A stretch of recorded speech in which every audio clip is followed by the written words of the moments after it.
It's been just over 12 hours, and I'm still sitting here trying to analyze what the hell happened to the Calgary Flames and Jacob Markstrom, because this was a team that was so gosh darn good in the regular season.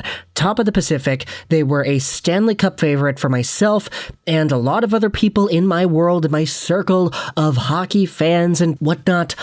A lot of us were saying, yeah, Calgary is good enough to go out there and win the Stanley Cup, and as a result, some of us had them winning our brackets, but the team that we thought the Calgary Flames could be was not the team that we saw against the Edmonton Oilers in their 5-game series, wherein Jacob Markstrom goes out there, he doesn't show up, you have the top guys on the team not playing good enough, you have Connor McDavid, Leon Draisaitl just doing their thing and shutting down the competition with points and goals and everything. It was really good if you were an Oilers fan and you wanted to see the Battle of Alberta result in 45 total goals in 5 games? It's an average of, 5-4 each game? That's absolutely wild. I can't really wrap my head around just how many more goals we saw in this series than we were expecting. But with the conclusion of the series comes a bigger conversation to have about how exactly the players on Calgary showed up. This is what Cam Robinson said about Jacob Markstrom and his playoffs so far. In the first round against the Dallas Stars, he had a .943 save percentage in 7 games, and he had a 6.1 goals saved above expected. What that means is that when you take a look at the chances that the Dallas Stars had, hey, Jacob Markstrom made 6.1 saves that he probably should not have made. 6.1 goals that the Stars should have scored ended up not being scored because Markstrom was just that gosh darn good. In the second round, though, Markstrom's save percentage went from a .943 to an .852, and instead of having a 6.1 goals saved above expected, his number for this series was a negative -9.58, which means that Jacob Markstrom let in 9.5 goals that probably should not have been let in when you take a look at where the shots were on the ice, the players taking the shots, the speed of the shots, etc. Markstrom had a really bad second series, and even in the one game that Calgary ended up winning, Markstrom still let in 6 goals. That is not characteristic of the Markstrom and the Marky Mark that I know from Vancouver and the Markstrom that we saw in the regular season. I've been saying the same thing since last night, since Game 1. And so when you sum it up, Ring of Fire Calgary pretty much said it right here. Calgary pissed away an amazing season. Edmonton's best player substantially outplayed Calgary's best players. Markstrom, Tkachuk, Hanifin, Anderson, Gaudreau, and Lindholm were not good enough. It was a fun year, but a tough way for it to end. We then had Kevin Woodley. He's a goaltender analyst and a writer for Canucks media. He says this, not arguing Markstrom was good versus the Oilers, but CSA Hockey had him at a negative 4.53 goals relative to what he expected in the Battle of Alberta, and negative 305 of those came in Game 1. You expect more from a $6 million Vezina finalist for sure, but the Flames giving up 19.47 expected goals in 5 games is part of the discussion. I should also add, as said on Sportsnet 650 this morning, I already talked to some other goalie coaches and they said that Markstrom was not near 100%, plus he may have required injections at some point to keep going. Not sure if it gets confirmed, he's not one to make excuses, but it wouldn't be the first time he has played through a big injury. And if he is injured, then that really does explain a lot. It explains how deep he was playing in his crease, how uncharacteristic of him it was to let in all those glove side goals, those weird shots from Zach Hyman that were going in, especially towards the beginning of the series, where Hyman was on some really weird angles and he would just throw it on goal, it would get by Markstrom. The breakaways and everything, of course, you can't really go out there and say that those are Markstrom's fault per se, but still, when you're a Vezina caliber goaltender, you need to bail your team out once in a while, like he did in the Dallas series several times. It's just in the Edmonton series that did not happen.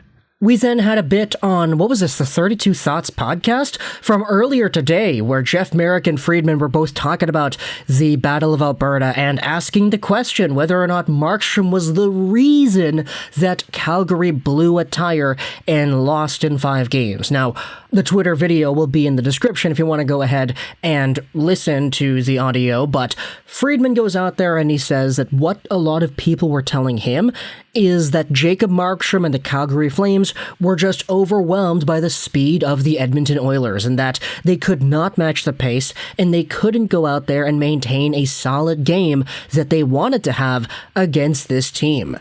In Dallas, you had Jake Oettinger who almost stole the series, and Jacob Markstrom had no margin for error. He stepped up to play, and he did his job effectively. But against the Oilers, they just couldn't do that. They couldn't contain the shots at the perimeter. They weren't there for their goalie in the same way that they had been when they were playing the Dallas Stars, which is why you had so many opportunities that were like, okay, Connor McDavid's game-winning goal. He's free right there in the slot. Nobody is on him. Johnny Gaudreau, what are you doing on that play? You're skating away. The amount of breakaways and on-the-rush chances the Oilers got in this series, obviously you can't go out there and predict that you're going to get breakaways every other game or 2 straight breakaways in Game 1, but the Calgary Flames just were overwhelmed, and Jacob Markstrom has to take the short end of the stick when it comes to these conversations because it really reflects poorly on his own save percentage, more so than the Calgary Flames and how they were showing up to play in front of him. The team just completely got extinguished here, and it's going to be really interesting to see where they go from here on out into the offseason. They're talking about Johnny Gaudreau and the 32 Thoughts podcast, whether or not there's a trade in store and all that, but that's a video for another day. I wanted to mostly focus here on Markstrom and the Flames. When it comes to Markstrom, though, what I wanted to do was go over his save percentages from all of these games, go to his game-by-game stats, and just see where everything went wrong. Because, sure, in the postseason against Dallas, you see the save percentages that Markstrom was putting up. He had a shutout in Game 1. Okay, there you go. A 9.55 in Game 2. A 9.03 in Game 3. So that was his worst performance. 3 goals against, a 9.03 save percentage. He had a 9.71 in Game 4. A 9.52 in Game 5. A 9.23 in Game 6. And a 9.29 in Game 7. Go over to Edmonton, though. A 7.86 in Game 1. An 8.75 in Game 2. An 8.82 in Game 3, so a slight improvement there, an 8.40 in Game 4, and an 8.57 in Game 5. Absolutely crapped the bed here. For reference, let's go back to the last time Jacob Markstrom was actually in the playoffs. We're going back to the 2020 Stanley Cup bubble. Against the Minnesota Wild and the St. Louis Blues, you see consistent 9.30s, 1 save percentages, 9.39s, 9.23s, 9.44s. Against Vegas, his only win was a 40-save game where he had a 9.5 save percentage. He had a 9.12 in the 3-0 loss in Game 3, and then in Game 4 he had an 8.48. He was injured for the remainder of the series, which is when Thatcher Demko came in. He had 2 absolutely crazy games, and then Vegas ultimately won in Game 7.